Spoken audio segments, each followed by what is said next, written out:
శ్రీ సూక్తము 7వ రుక్కు. ఉపైతు మాం దేవసకః కీర్తిశ్చ మణినా సహ ప్రాదుర్భూతోస్మి రాష్ట్రేస్మిన్ కీర్తి బుద్ధిం దదాతుమి.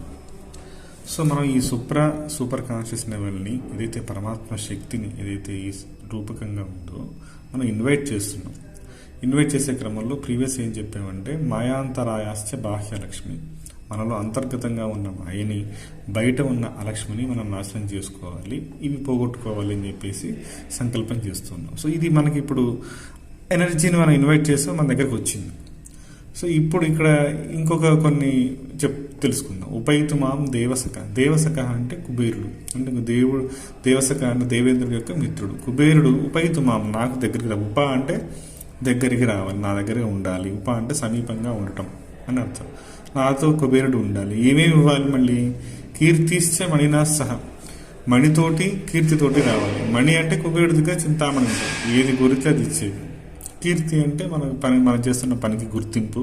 సో ఇది ప్రతి ఒక్కళ్ళు మనం కోరుకునే మానవ సహజం. ప్రాదుర్భూతోస్మి రాష్ట్రేస్మిన్ కీర్తి ముద్దంత దాతుమే. సో నాతో చుట్టూ ఉన్న సమాజము, నేను ఉన్నటువంటి దేశము, రాష్ట్రము అంటే మనం ఉన్నటువంటి దేశం అనమాట, అది కూడా చక్కగా సమృద్ధిగా ఉండాలి, అబండెన్స్గా ఉండాలి అని చెప్పి ఇది అడుగుతుంది. సో ఇక్కడ ఇంకా మనం లోతుగా చూడాల్సింది ఏంటంటే దేవసకః అనే పదం చూడాలి ఒకసారి.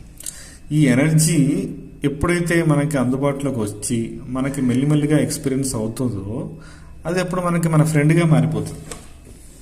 ఎగ్జాంపుల్, ఇప్పుడు అర్జునుడు ఉన్నాడు, కృష్ణుడి యొక్క ప్రియసకుడు.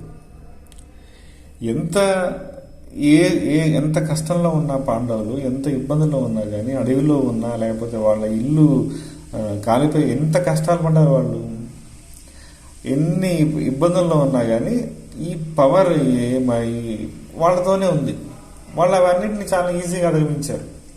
ద్రౌపది, ఆమెకు జరిగేంత అవమానం ఎవరికి జరిగింది అని ఆ స్థితిలో కూడా ఆమె సమాధిని, ఆ కాన్షియస్ లెవెల్ని పిలిచింది. సో అక్కడ ఆమె రక్షింపబడింది. పాండవులు రాజ్యం చేసేటప్పుడు, తర్వాత అడవుల్లో ఉన్నప్పుడు ఎంత కష్టాలు పడ్డా కానీ, అజ్ఞాతవాసంలో ఉన్నప్పుడు, వనవాసంలో ఉన్నప్పుడు, ఏ పరిస్థితుల్లో ఉన్నా కానీ ఆ పరమాత్మనే అంటిపెట్టుకొని ఉన్నారు. అంటే మనలో ఉన్న కాన్షియస్నెస్ ఏదైతే మనకి గైడ్ చేస్తుందో, మనలో ఉన్న కాన్షియస్నెస్, ఏ హై లెవెల్లో ఉన్న కాన్షియస్నెస్ని మనం ఎప్పుడైతే ఇన్వైట్ చేసి దాంతో ఉన్నామో అది మనకి సకుడిగా మారిపోతుంది, ఫ్రెండ్గా మారిపోతుంది. మనకు కావాల్సిన కార్యాలు అదే చేసి పెడుతుంది. యుగక్షేమ మహామ్యహం అన్నటువంటి ప్రామిస్. తర్వాత అప్పుడు మన సమీపంగా వచ్చేస్తుంది ఈ కాన్షియస్నెస్ మనకి.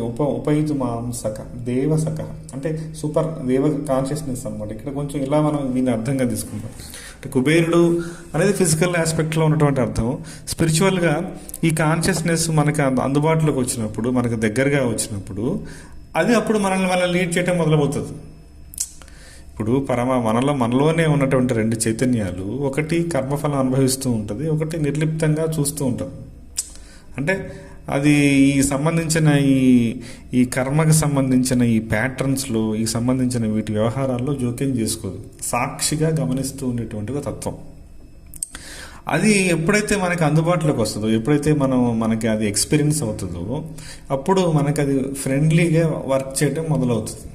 ఎప్పుడు అది మొదలుపెట్టినప్పుడు అద్భుతాలు ఏం జరగవు. ఎప్పుడైతే సమాధి పొందిన యోగి అయినా సరే, లేకపోతే మనమైనా సరే, మనం రోజు ఎక్స్పీరియన్స్ అవుతున్న ఆ డివైన్ ఆ స్పార్క్ లైట్గా మనం కూడా ఎక్స్పీరియన్స్ అవుతున్నాం రోజు, మనం గుర్తించట్లేదు అంతే. అది ఎక్కువ సమయం నిడివి పెరుగుతూ ఉంటుంది, అది మనకి ఫ్రెండ్లీగా మారిపోతుంది. మనమే అదే అయిపోతాం కొన్ని రోజులకి. అప్పుడు ఏమవుతుందంటే ఈ సర్కమ్స్టెన్సెస్, ఫిజికల్ మెంటల్ సర్కమ్స్టెన్సెస్ ఏవి మారవు. కాకపోతే వాటిని తీసుకొని, వాటి యొక్క తీవ్రతని మనం తీసుకునేటువంటి యాక్సెప్టెన్స్ క్రైటీరియా లెవెల్స్ మనకి చాలా వృద్ధిలోకి వస్తాయి. ఇది మొత్తం శ్రీ సూక్తంలో చెప్పగలుగుతుంది అదే. వెంటనే మనం చదివేస్తే మొత్తం సంపదలు ఏం కురిసిపోవు.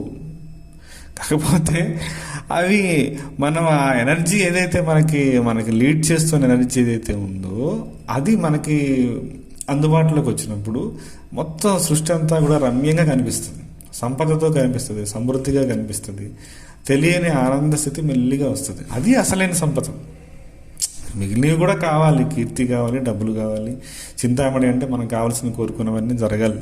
అవి ఎంతవరకు జరగాలో అవి జరుగుతూనే ఉంటాయి. ఈ బర్త్కి ఈ టైంకి ఎంతవరకు అవసరమో అది ఆ లైన్లోకి మనకు వెళ్ళిపోతాం. నిజానికి ఇవన్నీ మనం ఏమి సృష్టించలేదు, ఏదో మన ప్రారంభ కర్మానుసారం ఈ జన్మ తీసుకున్నాం.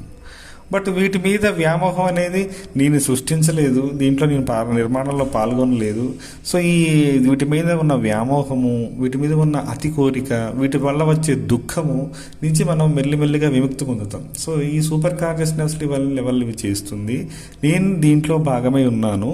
సో వీటికి సంబంధించినవి ఏవి నాకు అంటవు అన్నటువంటి చిన్న స్పృహ మొదలవుతుంది. మొదలైనప్పుడు అప్పుడు దుఃఖం మీద కానీ సుఖం మీద కానీ ఆపేక్ష ఉండదు. సో భగవద్గీతలో కూడా ఇదే, నువ్వు చేసే పని యొక్క ఫలితాన్ని భగవంతుడి మీద వదిలేసి నీ పని నువ్వు చెయ్యి. కర్మణ్యవాధికారి అక్కడ చెప్పింది, కర్మఫలాన్ని భగవంతుడికి అర్పించటం, ఇదంతా కూడా మనకి కొరోలేటెడ్ అయిపోతుంది. సో ఎప్పుడైతే మనలో ఉన్న డివైన్ కాన్షియస్నెస్ మనతో రోజు ఉండి ఒక ఫ్రెండ్గా మనతో ఉన్నప్పుడు ఆ జీవితం దైవిక జీవితంగానే మారిపోతుంది, అద్భుతంగా రసరమ్యంగానే ఉంటుంది. సో అప్పుడు అలా చేస్తూ కూడా మనం ఇంకేం సంకల్పం చేస్తుంటే, ప్రాదుర్భూతోస్మి రాష్ట్రేస్మిన్, నా చుట్టూ ఉన్నటువంటి భూతాలు, నా చుట్టూ ఉన్నటువంటి రాష్ట్రం అంటే ఇక్కడ దేశం, అది కూడా సమృద్ధిగా ఉండాలి. అలాంటి దివ్య సంకల్పాలు రావాలి, ప్రజల్లో అలాంటి మార్పు రావాలి చుట్టూ. సో ఇలా కూడా మనం సంకల్పం చేస్తున్నాం అనమాట. సో మనం ఫస్ట్ మార్పు మనతో మొదలవ్వాలి. సో మన చుట్టూ ఉన్నటువంటివి, తర్వాత అలాగా మొత్తం కూడా ఈ కాన్షియస్నెస్లకి మనం వెళ్ళాలి. సో మనలో ఉన్నటువంటి ఈ ఎనర్జీని మనం ఎప్పుడు మనతో